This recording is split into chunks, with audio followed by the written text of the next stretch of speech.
عن أبي هريرة رضي الله تعالى عنه قال قال رسول الله صلى الله عليه وسلم من مات ولم يغزو ولم يحدث به نفسه مات على شعبة من النفاق। হযরতে আবু হুরায়রা রাদিয়াল্লাহু তাআলা আনহু, আল্লাহর প্রিয় হাবিবের বিশিষ্ট সাহাবী, তিনি বর্ণনা করেছেন আল্লাহর হাবিব সাল্লাল্লাহু আলাইহি ওয়াসাল্লাম ইরশাদ ফরমাইয়াছেন, যে ব্যক্তি জিহাদে শরীক হলো না কিংবা জিহাদ সম্পর্কে কোনো চিন্তা ভাবনা করলো না, আর এই অবস্থায় সে মারা গেল, সে যেন মুনাফিকের মৃত্যুবরণ করলো। নাউযুবিল্লাহি মিন যালিক। হযরত আবু সাঈদ আল-খুদরি রাদিয়াল্লাহু তাআলা আনহু থেকে বর্ণিত, তিনি বলেন ক্বাল রাসূলুল্লাহ সাল্লাল্লাহু আলাইহি ওয়াসাল্লাম আফজালুল জিহাদি মান ক্বালা কালিমাতু হাক্কিন ইনদা সুলতানিন জাইর।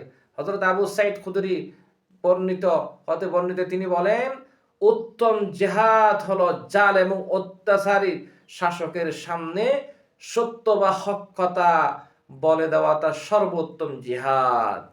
আল্লাহর হাবিব আবার ইরশাদ করেছেন, ক্বালান নবী সাল্লাল্লাহু আলাইহি ওয়াসাল্লাম মান রাআ মিনকুম ফালইউগাইয়িরু বিয়াদিহি ফাইল্লাম ইয়াস্তাতি ফাবিলিসানিহি ফাইল্লাম ইয়াস্তাতি ফাবিকলবিহি ওয়া যালিকা আযাফুল ঈমান। ইমানদারের তিনটি স্তর বর্ণনা করেছেন। কোন অন্যায় অপরাধ সংগঠিত হতে দেখলেই হাত থাকলে হাতে গুড়িয়ে দাও, আর যদি হাতের শক্তি না থাকে তোমার জবান দিয়ে বক্তব্যের মাধ্যমে এটা বন্ধ করার জন্য চেষ্টা করো। তারপরও যদি জবানে বলার সাহসও তোমার নাই, তাহলে তোমাকে অন্তরে এই কাজকে ঘৃণা করতে হবে। এটা ইমানের সর্বনিম্ন স্তর। আসুন, আজকে চতুর্পাশে বাংলাদেশে কত অন্যায় অপরাধ হচ্ছে, আমাদের সুখের সামনে দায়িত্বশীলেরা, মুরব্বীরা, যাদের বলা উচিত তারা বলা বলি নিষেধাজ্ঞা এগুলো ছেড়ে দিয়েছে। সৎ কাজের আজ, অসৎ কাজের নিষেধ।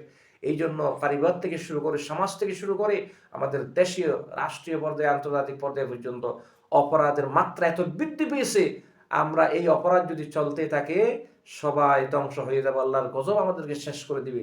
আপন আপনাদের নিজ নিজ স্থান থেকে যতটুকু সম্ভব হাত দ্বারা এবং বক্তব্য দ্বারা, লেখনী দ্বারা এবং আপনার কলা কৌশল হিকমতের মাধ্যমে আমরা অন্যায় অপরাধকে রুখে দেওয়ার চেষ্টা করি এবং বন্ধ করার চেষ্টা করি, জনমত সৃষ্টি করি, তাদেরকে বুঝাই যে এটা অপরাধ, এটা রাষ্ট্রীয় অপরাধ, এটা ধর্মীয় অপরাধ, এটা করলে এই সাজা।